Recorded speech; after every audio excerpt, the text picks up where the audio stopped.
En Estados Unidos hay otras familias de mexicanos indocumentados que mantienen la esperanza de que no los deporten, que no los separen. En la iglesia de San Dominic de Cleveland, Ohio, estadounidenses e indocumentados unieron sus plegarias para pedir que termine la persecución migratoria en Estados Unidos.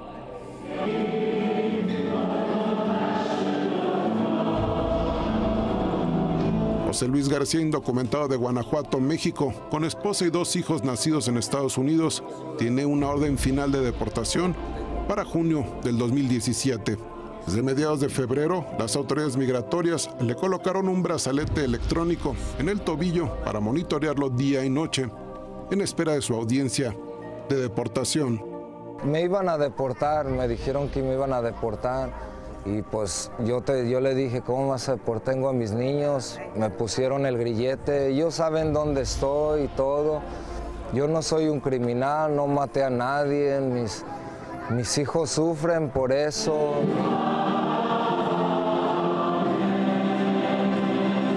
Indocumentados asistieron a misa a pedir para que sus familias no sean separadas con las políticas migratorias de Donald Trump y que haya una reforma migratoria. Verónica Dalbert, quien dirige el grupo Hola Ohio, dijo que con la administración de Trump se han cancelado beneficios que tenían indocumentados para evitar ser detenidos o deportados.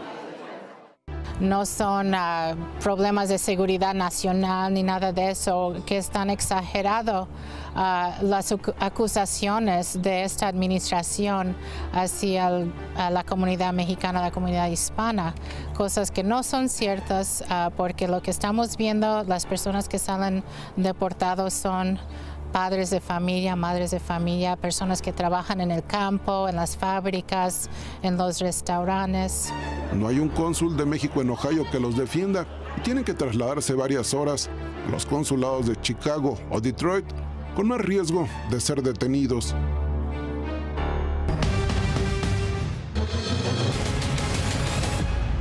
José Luis García vive en Painesville, Ohio, con su esposa Diana y sus hijos de 2 y 8 años.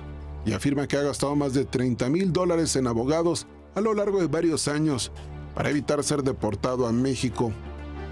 Dice que desde el 2011 ha peleado su caso y cuenta con un permiso para trabajar. Es algo muy feo de estar así viviendo con esto, así que tenerlo que cargar 3 veces al día como si fuera un teléfono. Con esto me baño, con esto duermo, con esto trabajo, todo. Es muy incómodo todo esto. Lamenta que de ser deportado ya no podrá mantener a sus padres en San Francisco del Rincón, Guanajuato, a quienes envía remesas, ni a su esposa en Estados Unidos. Ya con esta situación del nuevo presidente ya no se sabe si uno vaya a poder regresar bien. José Luis García tiene una audiencia migratoria en junio. Espera lograr que la decisión se modifique y pueda quedarse en Estados Unidos. Un abrazo. En el estado de Ohio, en los límites con Canadá, hay alrededor de 200,000 mexicanos, la mayoría de ellos indocumentados, que realizan los trabajos más pesados, como jardinería, empacadoras, también en la industria de la construcción. En Cleveland, Raúl Romero y Francisco Vázquez, camarógrafos, Guillermo López Portillo, Noticieros, Televisa. Eunice Rendón es experta en estos temas. Muchas gracias por acompañarnos en Despierta, Eunice. Gracias. A ver, son mexicanos que están regresando a las autoridades a renovar sus permisos. ¿Y es una traición lo que le están haciendo las autoridades estadounidenses? Pues mira, finalmente había una especie de acuerdo con las autoridades americanas que hacían este proceso los mexicanos que iban al ICE a renovar sus permisos y que pues así sucedía y ya venía sucediendo de muchos años atrás. ¿Era ilegal? No, de alguna forma es un común acuerdo que ya había. El tema de toda la legislación en términos migratorios y de lo que puede pasar con las cortes y con todo el tema desde el proceso del ICE es que son procesos muy discrecionales. Claro. Entonces depende mucho de la subjetividad y de cómo esté en ese momento la autoridad y qué acuerdos haya. Pero los mismos abogados, hoy es uno de sus grandes miedos. Dicen, los clientes me preguntan si deben o no ir a estas citas y ya no sabemos qué recomendar, porque finalmente sí hay hoy un riesgo de lo que estamos viendo, ¿no? ¿Qué recomiendas tú a esos mexicanos que nos están viendo y saben que tienen que ir a hacer un trámite frente a los Estados Unidos? Mira, creo que algo muy importante hoy, además del trámite, en esta población de los 5.7 millones de indocumentados sobre todo, es mantenerse informados. Muchas veces la gente de verdad no tiene información. Por ejemplo, si el ICE toca tu casa y no traen una orden para catear tu caso, para detenerte, no tienes que abrirles, no estás obligado tampoco a decir tu estatus migratorio ni tu nacionalidad. No, ahora, este asunto, por ejemplo, nos decía el reportero, no hay un consulado en Ohio y son zonas en donde cada vez hay más migrantes mexicanos, cada vez hay más indocumentados, lo mismo en Carolina del Norte, que antes no había, o sea, no son las comunidades tradicionales, Chicago, Nueva York, Los Ángeles. Eso, pues, evidentemente pega, ¿no? Para todos bueno, finalmente, el gobierno mexicano tiene 50 consulados y es una red consular, la más grande que tiene un país en otro. En estos lugares como Ohio hay consulados móviles, que es una modalidad que tienen para visitarlos de vez en cuando. Temporal. Sin embargo, pues no es lo mismo. Si ya con un consulado estable hoy es un tema difícil toda la defensa, pues hay algunas organizaciones en Ohio que se dedican también a esta defensa, pero pues no se está dando abasto a nadie y los costos, como ya veíamos, también son otro tema discrecional que puede ir de $2,000 a $20,000. ¿Crees que se puede dar un fenómeno de migración interna en donde los mexicanos prefieran irse mejor a los santuarios donde saben que pueden estar un poco más seguros? Pues creo que de alguna forma podría pasar eso, o algunos están pensando en Canadá también como una opción. Sin embargo, pues no hay que olvidar que tienen ahí otra vez un patrimonio, una vida, una familia, y eso el es lo que mercado de trabajo los llevó ahí también. Claro, no es como que agarro mis cosas y me voy, ¿no?